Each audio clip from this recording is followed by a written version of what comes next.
कमाल लागेलू, हाँ कसम से बवाल लागेलू। तू देखे में कमाल लागेलू, हाँ कसम से बवाल लागेलू। और लइका कहत बाड़े हमरा जिला में के माल लागेलू। तू त अखिया से गोली मारेलू,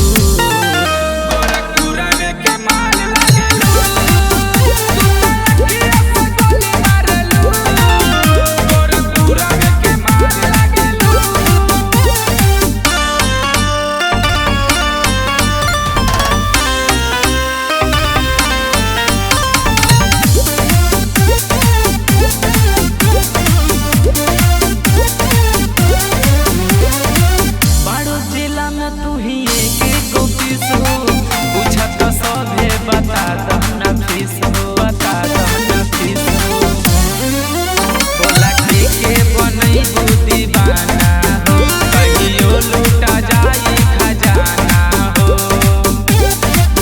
तोहर गजबे जवानी बड़ुए, खाए वाला मुँह दाल लगेलू।